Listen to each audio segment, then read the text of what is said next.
Have you ever paused to consider how the choices we make, and maybe even those made long, long before us, can really shape our lives, Yeah. our finances, our destiny even? It's quite a thought, isn't it? It really is. It touches something fundamental. So today we're diving deep into exactly that. We're going to explore this unique collection of sources, personal histories, some really intricate karmic explanations, and spiritual guidance, all from a Dharma teaching program. Hmm. Our mission really is to pull out the most important nuggets of wisdom for you, sort of a shortcut to understanding this profound, often hidden interplay between actions and consequences. Exactly. And these aren't just, interesting anecdotes. They're detailed case studies from this specific teaching program, giving us a very particular lens to view these life journeys. A specific viewpoint. Right. We'll be unpacking how past actions, some from this life, others maybe from prior lifetimes, how they show up right here, right now. Okay, let's jump right in that. There's a really compelling story here that mixes financial struggle with deep faith.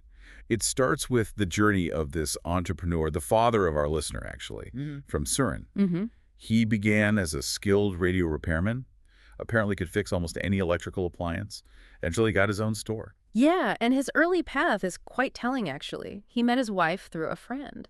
And her father, the grandfather in the story, saw something special in him. Even though he wasn't wealthy then. Right. The grandfather valued his character, saw him as a family-loving Chinese man, so he gave him land, significant financial support. It really set the stage for what came later. That really says something about character, doesn't it? Yeah.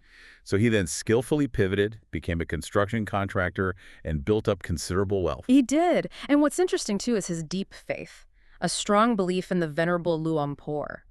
He'd often visualize Luang Por when bidding for contract. And he often won them, the sources say.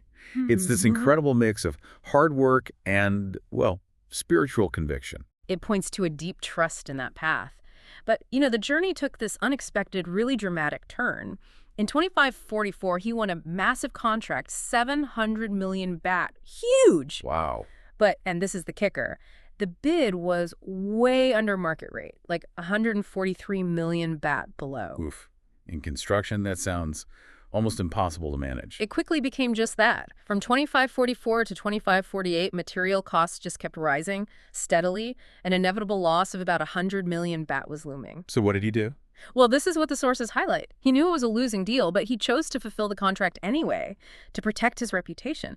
That shows immense responsibility, integrity. That's truly extraordinary, facing that scale of loss.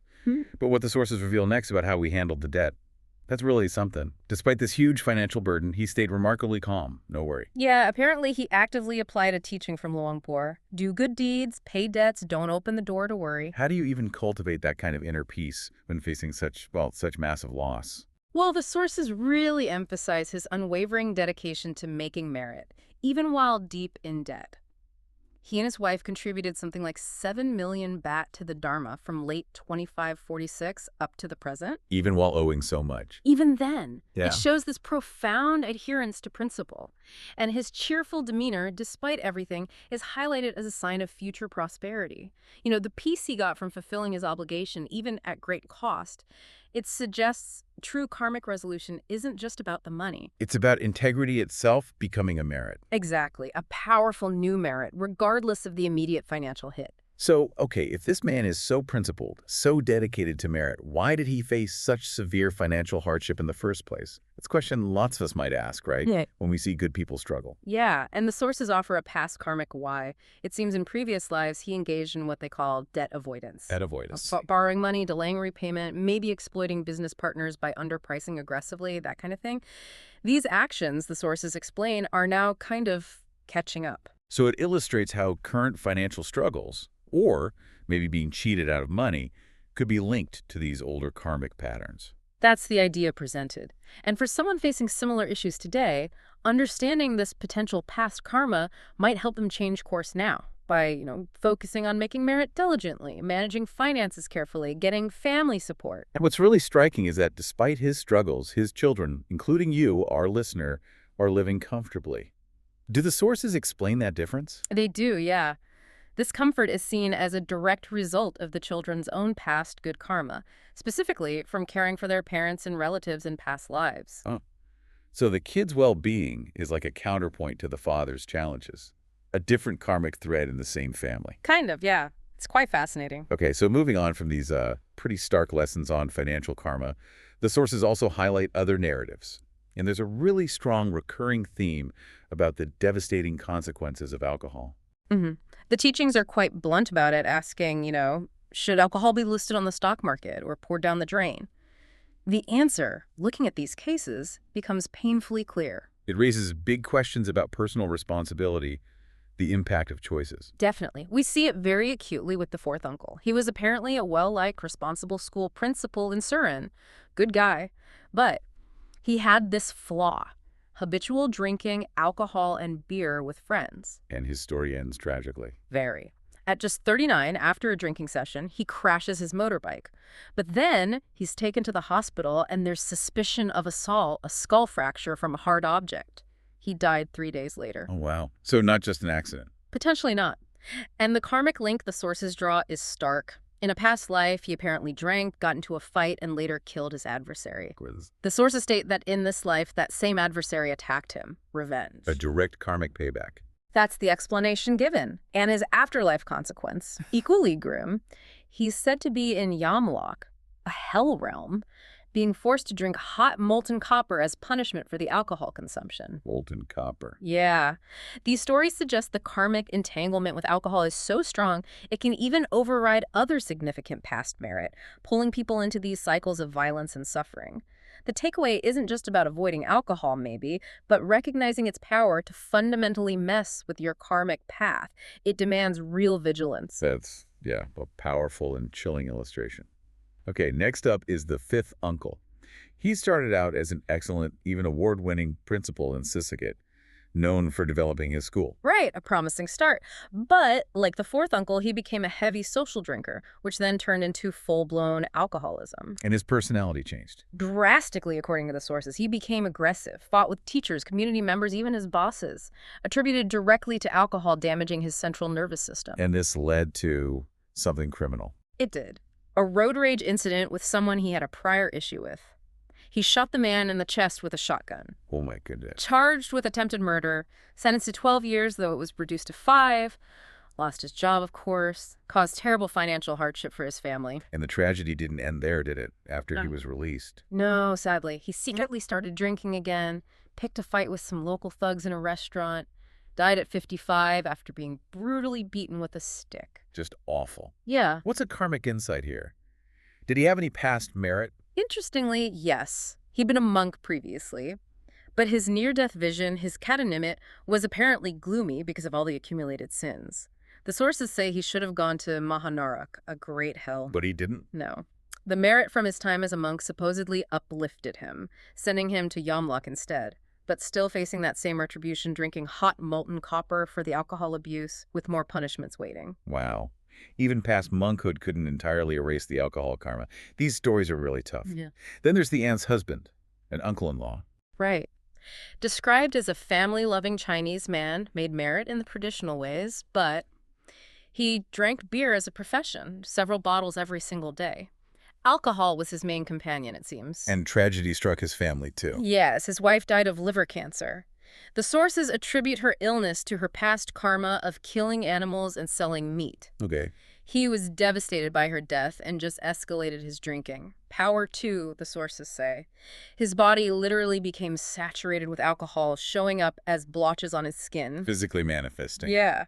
Then came hallucinations, severe paranoia, believing people were trying to kill him. He died from shock in the hospital in 2541. And his afterlife. Similar fate. Also a gloomy near-death vision because of the alcohol. He's also said to be in Yamlock, enduring that same torment of drinking hot molten copper. Some good deeds, traditional merit, kept him from the lower Mahanarak, but still, a terrible fate. It's striking across all these alcohol-related stories, the consistent message from these teachings. What's that? They seem to emphasize that, karmically speaking, the producers and sellers of alcohol bear no responsibility for these social problems. The entire weight falls on the individual consumer's choice. That is a key point they make, yeah. It highlights this profound personal accountability. These examples are stark, showing extreme suffering from alcohol abuse, both here and, according to the sources, in the hereafter. And the advice for the living relatives is always the same. Pretty much. Make continuous merit for those suffering to try and alleviate their condition. Okay, let's shift gears a bit. Away from the shadow of alcohol, the sources also delve into other fascinating karmic narratives. Justice, vengeance, some really unexpected ways people depart this life. Right. Let's start with the grandfather, the listener's maternal grandfather. The one who helped the listener's father early on. That's him. A kind, generous village head. Respected even by thieves, apparently known for helping recover lost cattle. This led to people saying he fed the thieves. Which sounds bad, but the sources clarify it was more about his network. Exactly. More about having connections to find stolen goods, not actually being complicit in theft. But he was a heavy, lifelong smoker. Rolled his own using dried banana leaves. That can't be good for the lungs. No. He died at 83 from severe emphysema. His lungs were described as having disappeared, suffered terribly with coughing, shortness of breath, passed away on the way home from the hospital.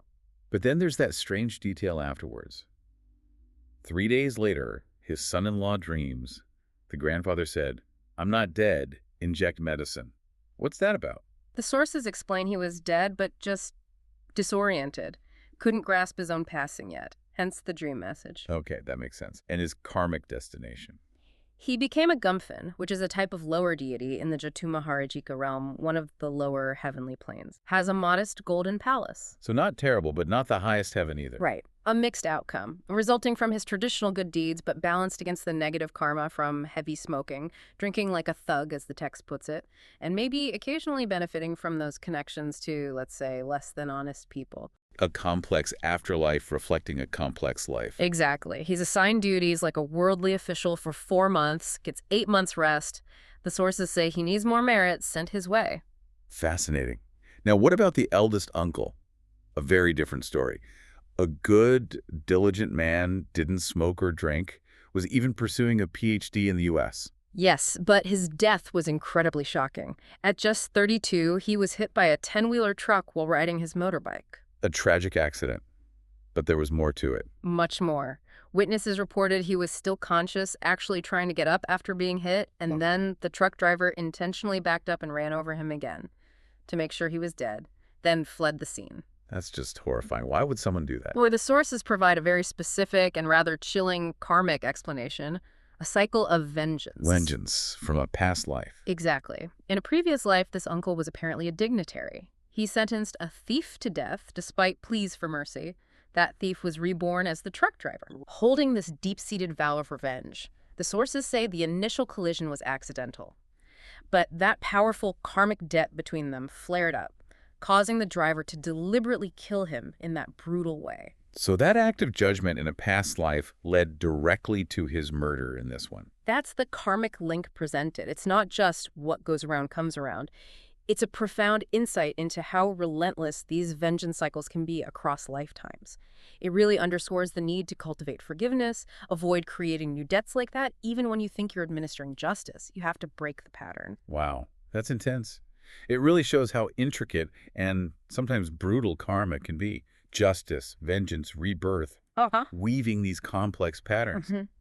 And just briefly, on a calmer note, the paternal grandparents passed peacefully from old age and diabetes. They were reborn as Bumatewa earth deities living together in a village of earth deities. Okay, so some peaceful transitions too. We've definitely navigated through some incredibly challenging, complex stories today. Let's pivot now and focus on your personal spiritual aspirations, our listener, and the wisdom these sources offer for your path forward. Okay, let's revisit the family's financial situation first. Remember, your comfortable lives, despite your father's big debt, that's attributed to your past karma. Caring for parents, it's a real blessing from your own past good deeds. So as we said, the kids' well-being is kind of a separate karmic track. But the sources do say the family's combined merit can help clear the father's debt, right? Yes, but it requires a collective effort. Saving money, plugging any financial leaks, making more merit together, and this is crucial, offering really strong emotional support to your father. It's a team effort. Got it. And his issue with being repeatedly cheated by debtors, especially relatives. That's explained again by his own past karma of debt avoidance, remember? Borrowing and forgetting to repay. The advice for him now is to use wisdom. Don't let compassion lead to his own suffering when helping others. Balance is key. Okay, now let's talk about you and your sister's spiritual goals. The sources mention you both aspire to be reborn as males in the next life, become ordained monks, join the inner circle, and study Dhammachayo Pelkata. That's a very specific and profound aspiration. It is, and the guidance on achieving this is quite precise. What does it involve? Committing to practicing celibacy wholeheartedly in this life, making strong, consistent aspirations like wishes or intentions with every good deed you perform, and performing many great merits, significant acts of generosity and virtue. Okay. And what about joining the inner circle, the dedicated core community now in this lifetime? For that, the advice is to become a dedicated lay devotee. And nanho, Mm. practice diligently. Meditate to attain the Dhammakaya state yourself, and then you can continue studying its teachings from within the community. Stay connected. So it involves active steps, conscious effort right now. Absolutely. And this brings up a really important point for anyone on a spiritual path. The sources emphasize that progress is possible even if you feel lost or haven't seen immediate results. That's encouraging. There's this powerful reminder. Even if it's pitch black, you still have the right to reach the Dharma. I like that. So what's the bottom line for daily practice for the journey ahead? The absolute key is perseverance, anintai ena, consistency in practice, unwavering effort. That's essential. Keep going, even when it's tough. Exactly. And there's a bit of a warning, too. Even good past karma can be kind of wasted through negligence now, but strong, diligent effort now can create a powerful new path forward. It's really a message of hope and empowerment. Our present actions hold immense power. What a journey we've been on today. Seriously, we've gone through this remarkable collection of life stories, delving into financial karma, the devastating impact of alcohol, these deep cycles of vengeance, and also the inspiring potential of spiritual goals. Yeah, the core insight woven through it all is pretty profound, isn't it? These sources really show how our actions, seen and unseen now and maybe in past lives, are just inextricably woven into the fabric of our personal destiny. Every choice matters. It really makes you think. So, as you, our listener, reflect on these deep insights into cause and effect, maybe ask yourself, what hidden threads might be weaving through your own life? And how could this deeper understanding empower you to shape your future? That's the question, isn't it? We really encourage you to keep exploring, keep reflecting, and maybe apply some of these profound insights. Foster a life of conscious action and, well, spiritual growth.